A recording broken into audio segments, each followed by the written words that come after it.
Henry Cejudo reacted to Kai Kara-France's desire to shut him and Deiveson Figueiredo up. Kai said that both of them were still bothered by Israel Adesanya's post-fight celebration over Paulo Costa at UFC 253 and wanted Israel present in Kai's corner if he faced Deiveson. Kai said, "The division moves forward and me and Brandon get to square off. I thought Brandon Moreno won their last fight, so in my eyes, I am fighting the best guy. Once I get past Brandon, then I can fight Figgy. Then I can shut him and his coach up. They talk a lot. Henry Cejudo's talking a lot. They're saying bring Israel in the corner when we beat you, we want to get that one back. I don't even understand why they need to hold on to that, because I guess the Paulo Costa thing, that was a long time ago. Are you still thinking about that? Haha." Well, Henry heard Kai and said, "Kai Karen Crotch, you wish I was thinking about you. P.S. Your whole team together don't even equal to my accolades. Hashtag bend the knee."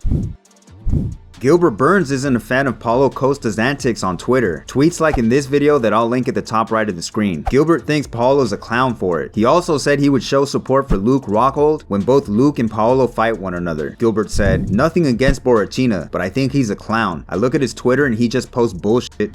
He lost the fight against Israel Adesanya, but then he went to fight Marvin Vettori and he came in heavy. I lost a bit of admiration for Borrachina for being indecisive. Rockhold is a playboy. He likes the night and the ladies. He likes to have fun. But he is good blood. He is more closed off and a bit smug, but when he goes to exchange ideas, he is good blooded. He would be a boy from Leblon, facing the beach. He loves to chase models. He surfs well. He practices jiu-jitsu. He has good physical conditioning and good blood. Anyone who doesn't know him envies the guy. I will root for him."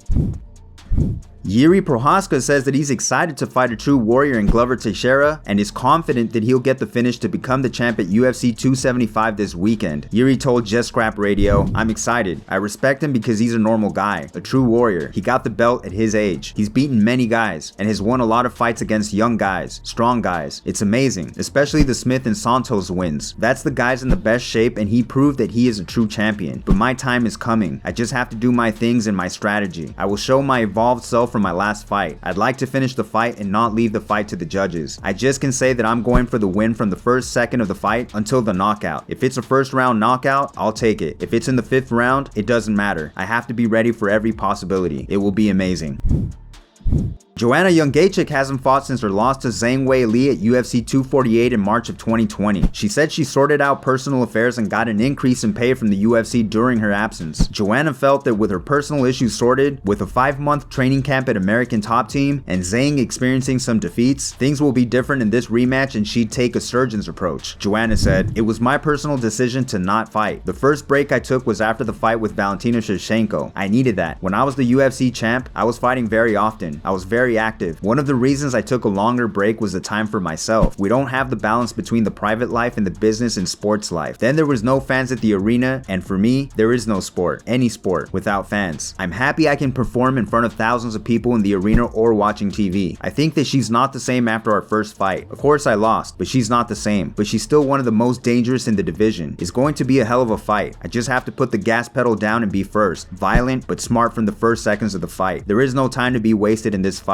so we have to play the game from the first seconds of the fight. It's going to be a medical procedure. I'm going to be the best surgeon and I will pick the right tools and use them at the right time. Sharp."